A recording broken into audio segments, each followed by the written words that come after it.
Hello friends, welcome back to Y B biology classes. आज हम बात करेंगे हीमोपोइसिस के बारे में। हीमोपोइसिस की अगर हम डेफिनेशन की बात करें कि हीमोपोइसिस होता क्या है, what is the definition of haemopoiesis. Haemopoiesis एक ऐसी प्रोसेस है जिसके अंदर कि जो ब्लड कार्पसल्स है, ब्लड का हमें पता है कि ब्लड के अंदर दो कंपोनेंट होते हैं, blood plasma near about 55% and blood formed element. जो फॉर्म्ड एलिमेंट है उनके अंदर आता है आरबीसी, डब्ल्यूबीसी एंड प्लेटलेट्स। तो ब्लड के अंदर जो ये फॉर्म्ड एलिमेंट है, जो ये आरबीसी है, रेड ब्लड कार्पसल्स है, डब्ल्यूबीसी है, वाइट ब्लड कार्पसल्स है, प्लेटलेट्स हैं, इनकी जो फॉर्मेशन की प्रोसेस है उसको हम बोलते हैं हीमोपोइसिस। तो हीमोपोइसिस की definition, hemopoiesis is the process of formation of blood corpuscle. और जो हीमोपोइटिक साइट है, एक वर्ड होता है हीमोपोइटिक साइट या फिर हीमोपोइटिक टिश्यू या फिर हीमोपोइटिक ऑर्गन। एक ऐसी जगह, एक ऐसी साइट जहाँ पर ये फॉर्मेशन अक्कर होगी, जहाँ पर ये फॉर्मेशन होगी ब्लड कार्पसल्स की, उस साइट को हम बोलते हैं हीमोपोइटिक साइट। तो हीमोपोइसिस, पोइसिस मीनी फॉर्मेशन और हीमो मीनी ब्लड, कि ब्लड के जो कार्पसल्स हैं, ब्लड के जो कंपोनेंट हैं, उनकी फॉर्मेशन को हम हीमोपोइसिस बोलेंगे। इसके अंदर हमें बात करनी है आरबीसी की फॉर्मेशन की, मतलब कि इरेथ्रोपोइसिस की, डब्ल्यूबीसी, ल्यूकोपोइसिस, प्लेटलेट, थ्रोम्बोपोइसिस। एक एक करके इनके बारे में हम बात करेंगे। तो जो हीमोपोइसिस है, हीमोपोइसिस में सबसे पहले हम बात करेंगे इरेथ्रोपोइसिस की, ERYTHROPOIESIS।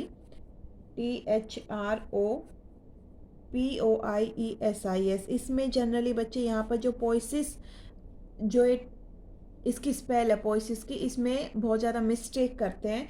तो इरेथ्रोपोइसिस की स्पेल ध्यान से देखें।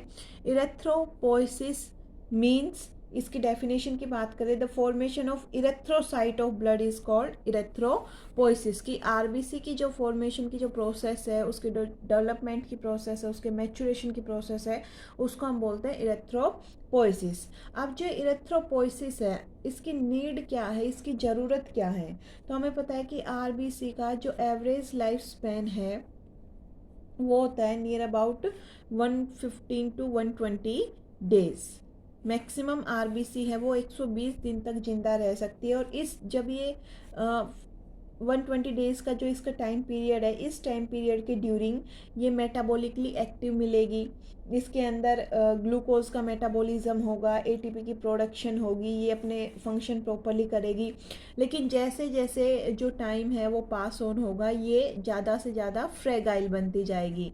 तो जो इसकी ये फ्रेगाइल बनेगी, मोर फ्रेगाइल बनेगी, और फाइनली इसका होगा हीमोलाइसिस, हीमोलिसिस या फिर हीमोलाइसिस, जिसके अंदर आरबीसी को ब्रेक डाउन कर दिया जाएगा। और जो आरबीसी का ब्रेक डाउन की जो रेट है कि पर सेकेंड 2.5 मिलियन ऑफ आरबीसी को ब्रेक डाउन किया जाता है, या फिर पूरे दिन की बात करें तो 5 × 10 की 11 पर डे, जो कि हमारे टोटल आरबीसी काउंट का 1% है। कि एक दिन में हमारा जो टोटल आरबीसी काउंट है, उस टोटल आरबीसी काउंट का 1% आरबीसी काउंट डिस्ट्रॉय कर दिया जाता है पर डे। अब हम बात करते हैं कि हमने ज़रूरत देख ली कि भाई जो ये आरबीसी काउंट है, इसे मेंटेन करने के लिए इरेथ्रोपोइसिस होना ज़रूरी है। क्योंकि पर डे अगर 1% ऑफ आरबीसी काउंट डिस्ट्रॉय होता रहेगा और वो दोबारा नहीं बनेगा, तो ऐसे करके एक दिन पूरी आरबीसी हमारे बॉडी से बिल्कुल लॉस्ट हो जाएंगी। तो उस जो नंबर है आरबीसी के काउंट को मेंटेन करने के लिए इरेथ्रोपोइसिस होना ज़रूरी है हमारी बॉडी में। फिर हम बात करते हैं इरेथ्रोपोइटिक ऑर्गन की। जो इरेथ्रोपोइटिक ऑर्गन है उसकी बात करते हैं। तो इरेथ्रोपोइटिक ऑर्गन का मतलब ऐसे ऑर्गन जहाँ पर इरेथ्रोपोइसिस होती है, उन्हें हम क्या बोलते हैं? इरेथ्रोपोइटिक ऑर्गन बोलते हैं। ऐसे ऑर्गन जहाँ आरबीसी की फॉर्मेशन होगी वो इरेथ्रोपोइटिक ऑर्गन कहलाएंगे।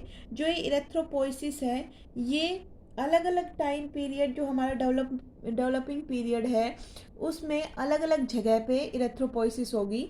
जैसे एग्जांपल के लिए जब third week of intra uterine life से लेके थर्ड मंथ, मतलब कि जो बेबी है वो यूट्रस के अंदर है 3 वीक से लेके, और जब वो 3 मंथ का होता है तो तब तक उसकी जो आरबीसी है वो बनती है मीजोडर्म ऑफ योक सैक।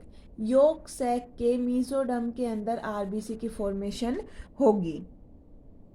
फिर 3 मंथ से 5th मंथ तक की 3, 4 और 5, ये इन महीनों के अंदर जो आरबीसी है वो बनती है लीवर के अंदर, तो इसको हम बोलते हैं हिपैटिक फेज ऑफ इरेथ्रोपोइसिस। उसके बाद जैसे गैस्ट्रेशन का जो पीरियड आता है 5th मंथ से लेके 5 ईयर की, जो बच्चा है वो 5 साल का है, तो 5 साल तक जो आरबीसी का प्रोडक्शन है वो होगा कि हमारी बॉडी की जितनी भी बोन्स हैं, ऑल बोन्स, जितनी भी बोन हैं उनकी रेड बोन मैरो के अंदर, रेड बोन मैरो के अंदर हमारी बॉडी की सभी बोन्स के अंदर रेड बोन मैरो मिलेगा और उसके अंदर आरबीसी का प्रोडक्शन होगा। फिर 5 साल से लेके 20 साल तक की उम्र तक की, जब बच्चा 20 साल तक का होगा तो 20 साल तक जो प्रोक्सिमल पार्ट है ह्यूमराई का, मतलब कि जो ह्यूमरस है, टीबिया है, कि जो लंबी बोन्स है हमारी बॉडी की, उनकी रेड बोन मैरो के अंदर आरबीसी की फॉर्मेशन होगी। और 20 साल के बाद में जो मेम्ब्रेनस बोन है, उन मेम्ब्रेनस बोन्स के अंदर जैसे कि हमारी वर्टिब्री है, रिब्स हैं, स्टर्नम है, इलिया है, इनके अंदर, और जो लॉन्ग सर्वाइविंग पीपल हैं जो 20 साल के बाद जिंदा रहते हैं और जो 20 साल से आगे अपनी लाइफ को कंटिन्यू करते हैं, उनके अंदर मेम्ब्रेनस बोन के अंदर जो रेड बोन मैरो है उसके अंदर आरबीसी की फॉर्मेशन होगी, और इसको हम बोलते हैं माइलोइड फेज ऑफ इरेथ्रोपोइसिस। तो इरेथ्रोपोइसिस है, जो इरेथ्रोपोइटिक ऑर्गन है वो डेवलपिंग फेज के साथ चेंज होते रहेंगे। जो ब्लड फॉर्मिंग टिश्यू है, ये जो ब्लड फॉर्मिंग टिश्यू है, ब्लड फॉर्मिंग टिश्यू को हम 2 कैटेगरी में डिवाइड करते हैं, और ये 2 कैटेगरी हैं myeloid tissue and lymphoid tissue.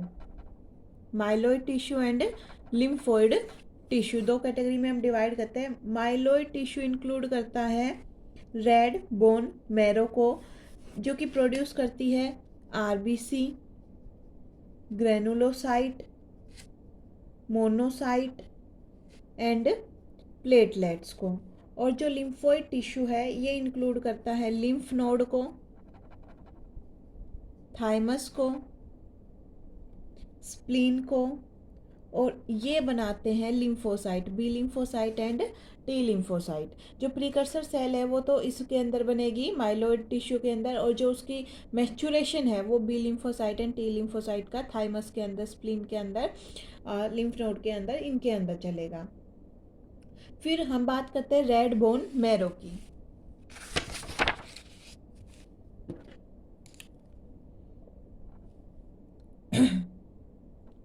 Red bone marrow, red bone marrow के बारे में अगर हम बात करें तो बर्थ के टाइम पे जितनी भी मैरो होंगी, कि एट टाइम ऑफ बर्थ जितनी भी मैरो हैं वो सारी मैरो कौन सी होंगी, रेड बोन मैरो होंगी। लेकिन जैसे जैसे एज एडवांस होती है, एज बढ़ती है, तो जो कुछ रेड बोन मैरो हैं वो चेंज हो जाएंगी येलो बोन मैरो के अंदर। अडल्ट में जैसे 20 साल से ऊपर है तो जो only upper end of long bones जैसे कि ह्यूमरस है, फीमर है, कुछ मेम्ब्रेनस बोन है, फ्लैट बोन्स हैं, उनके अंदर ही रेड बोन मैरो रहेगा। बाकी जो सारी बोन्स हैं वो येलो, जो सारा पोर्शन है बोन का वो येलो बोन मैरो में कन्वर्ट हो जाएगा। और ये जो रेड बोन मैरो वाला रीज़न है ये रिस्पॉन्सिबल है इरेथ्रोपोइसिस के लिए। फिर हम एक नॉर्मल जो रेड बोन मैरो है उसके अंदर ब्लड फॉर्मिंग सेल की बात करें तो माइलोइड सीरीज़ की जो सेल हैं वो माइलोइड मिलेंगी 60%, रेथ्रोइड मिलेंगी 20%, इनका रेशियो 3:1 का रहेगा। इसके अलावा लिम्फोसाइट्स मिलती हैं, मोनोसाइट मिलती हैं, उनके प्रीकर्सर मिलते हैं 10%, और जो दूसरी जैसे कि डीजनरेटेड सेल हैं जिन और या फिर नॉन आइडेंटिफेबल सेल है जिन्हें हम आइडेंटिफाई नहीं कर पाते, वो 10% मिलेंगी। इरेथ्रोपोइसिस के अगर हम टाइम पीरियड की बात करें तो 72 आवर्स लगते हैं इरेथ्रोपोइसिस के अंदर। इरेथ्रोपोइसिस को कंप्लीट करने में 72 आवर्स लगेंगे। तो पहले हम एक सीरीज़ देखते हैं, स्टेज देखते हैं, उसके बाद एक एक करके उनके बारे में हम बात करते हैं। एक फ्लो चार्ट देखते हैं। सबसे पहले आती हैं प्लूरीपोटेंट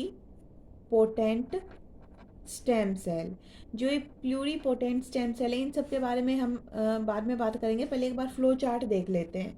जो प्लूरीपोटेंट स्टेम सेल हैं ये कन्वर्ट होती हैं कमिटेड स्टेम सेल के अंदर, और जो कमिटेड स्टेम सेल है ये कमिटेड स्टेम सेल दो सीरीज़ में चलेंगी। एक तो चलेंगी माइलॉइड सीरीज़ में, और दूसरी ये जो कमिटेड स्टेम सेल हैं ये चलती हैं लिम्फोटिक सीरीज़ में। जो लिम्फोइड या लिम्फोटिक सीरीज़ है वो टी लिम्फोसाइट और बी लिम्फोसाइट की फॉर्मेशन करेगा। फर्दर ये बनाती हैं प्रोजिनेटर सेल बोल दो या फिर कॉलोनी फॉर्मिंग यूनिट बोल दो। इन्हें कॉलोनी फॉर्मिंग यूनिट को हम प्रोजिनेटर सेल भी बोलते हैं। ये तो ये बनाएगा आगे चल के प्रोनोर्मोब्लास्ट, देन नॉर्मोब्लास्ट, फिर रेटिकुलोसाइट और आरबीसी। अभी ये सारी सीरीज़ हम देखने वाले हैं डिटेल में। कॉलोनी फॉर्मिंग यूनिट जीएम जो कि माइलोब्लास्ट न्यूट्रोफिल की फॉर्मेशन करेगा, बाद में मोनोब्लास्ट से फिर मोनोसाइट की फॉर्मेशन करेगा।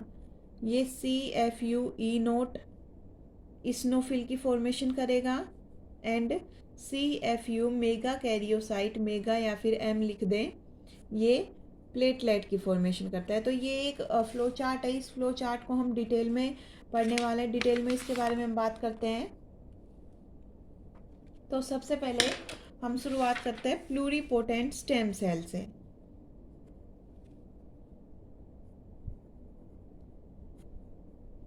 प्लूरीपोटेंट स्टेम सेल, जो ये प्लूरीपोटेंट स्टेम सेल है ये सबसे प्रिमिटिव टाइप की सेल है, मोस्ट प्रिमिटिव सेल है, और ये किसी भी टाइप की जो ब्लड कार्पसेल्स है उसमें कन्वर्ट होने की कैपेसिटी रखती है, कि ये किसी भी टाइप की ब्लड कार्पसेल्स में खुद को कन्वर्ट कर सकती है। इसके पास पावर होती है कि ये किसी भी टाइप की सेल में खुद को डिफ्रेंशिएट कर सकती है। ये अनडिफ्रेंशिएटेड सेल है जो कि सर्कुलेशन में नहीं होती, मतलब कि ये जो हमारा ब्लड सर्कुलेशन है उसमें नहीं है, ये नॉन सर्कुलेटिंग है, अनडिफ्रेंशिएटेड सेल है। इनके पास दो स्पेशल प्रॉपर्टी होती है कि ये डिवाइड करती रहती है, इनके पास डिवाइडिंग कैपेसिटी है, और ये अनडिफ्रेंशिएटेड है, तो ये किसी भी टाइप की सेल में खुद को कन्वर्ट करने की पावर रखती हैं। एक तरीके से ये सभी क्लोन है आपस में। फिर ये जो प्लूरीपोटेंट स्टेम सेल है ये क्या करेंगी, खुद को कमिट कर देंगी एक पर्टिकुलर लाइन ऑफ सेल बनाने के लिए, एक पर्टिकुलर तरीके की सेल बनाने के लिए खुद को कमिट कर देंगी, और ये कन्वर्ट हो जाएंगी फिर कमिटेड स्टेम सेल के अंदर। जो ये कमिटेड स्टेम सेल है फर्दर ये दो सीरीज़ को चलाएंगी, माइलॉइड सीरीज़ को और लिम्फोटिक सीरीज़ को। जो माइलॉइड सीरीज़ है वो क्या प्रोड्यूस कर सकती है, वो आरबीसी को प्रोड्यूस कर सकती है, ग्रेनुलोसाइट जिसके अंदर न्यूट्रोफिल, बेसोफिल, इस्नोफिल, इसके अलावा ए ग्रेनुलोसाइट में मोनोसाइट एंड फर्दर प्लेटलेट्स, ये माइलॉइड सीरीज़ की कमिटेड स्टेम सेल से बनेंगी। लिम्फोइड सीरीज़ की जो कमिटेड स्टेम सेल हैं वो T lymphocyte and B lymphocyte को प्रोड्यूस करने का काम करती है। फिर जो एक कमिटेड स्टेम सेल है ये फर्दर कन्वर्ट होती है प्रोजिनेटर सेल में। प्रोजिनेटर सेल बोल दो या फिर बोल दो colony forming unit.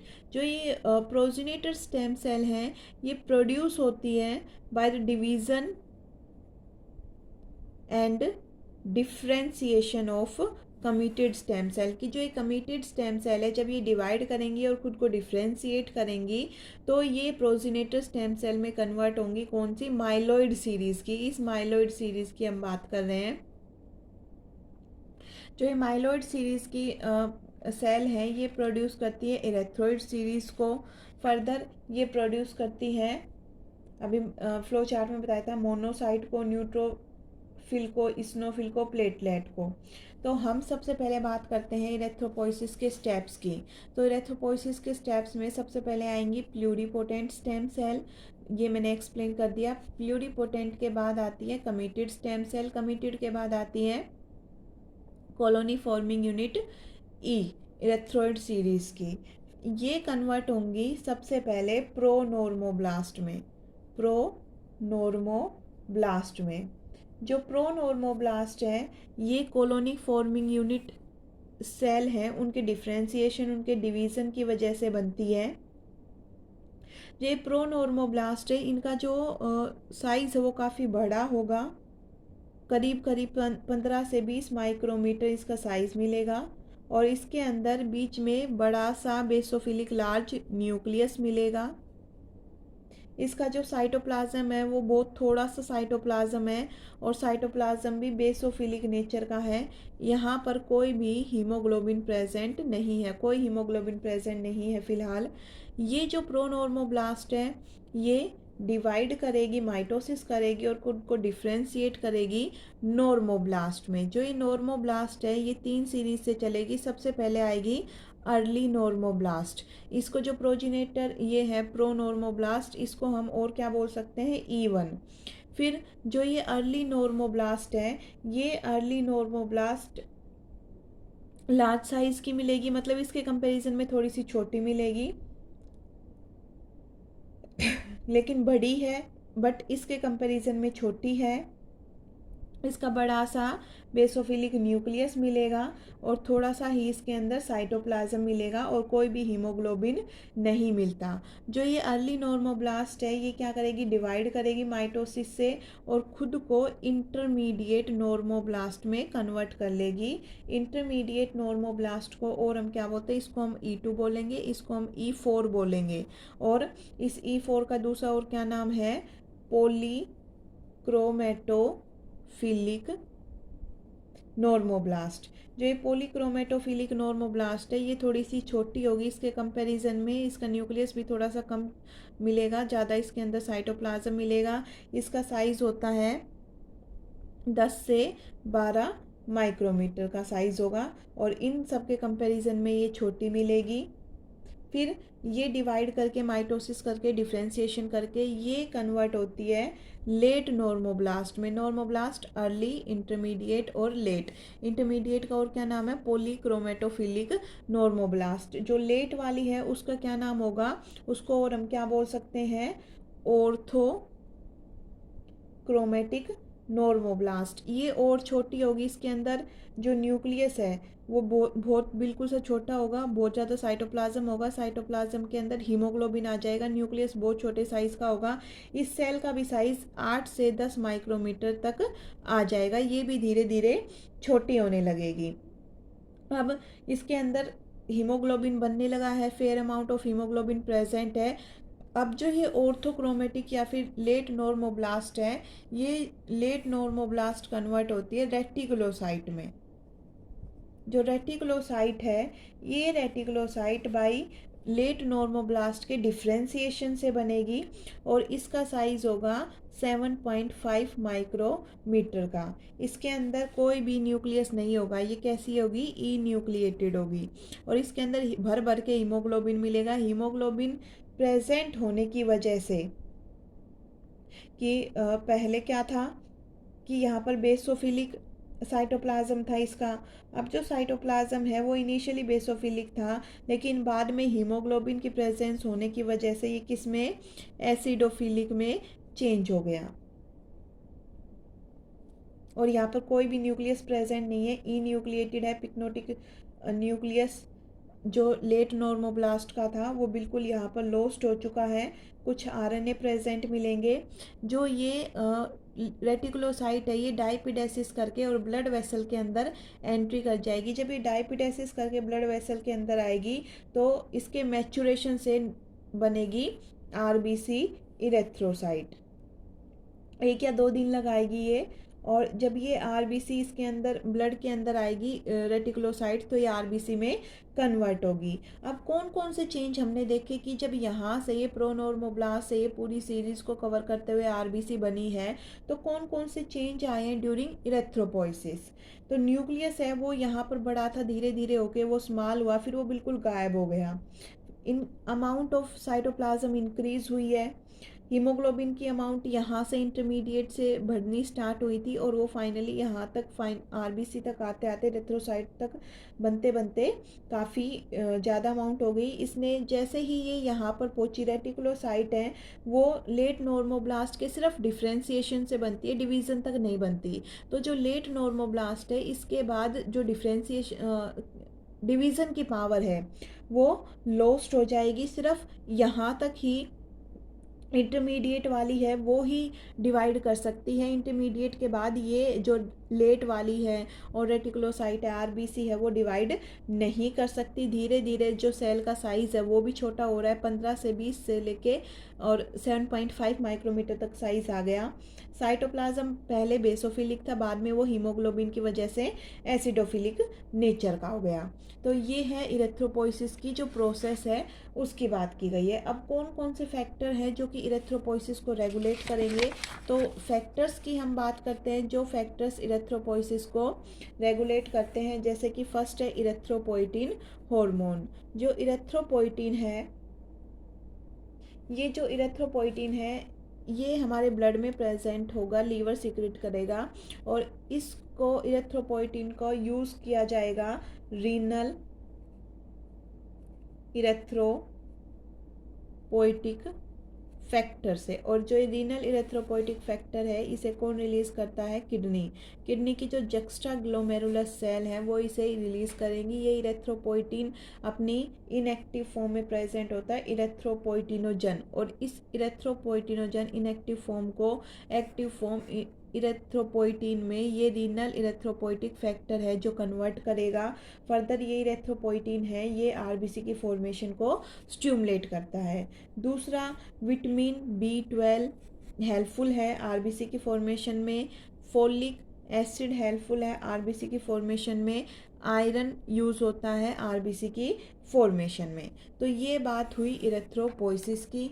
I hope आपको इरेथ्रोपोइसिस की पूरी जो प्रोसेस है वो समझ आई होगी।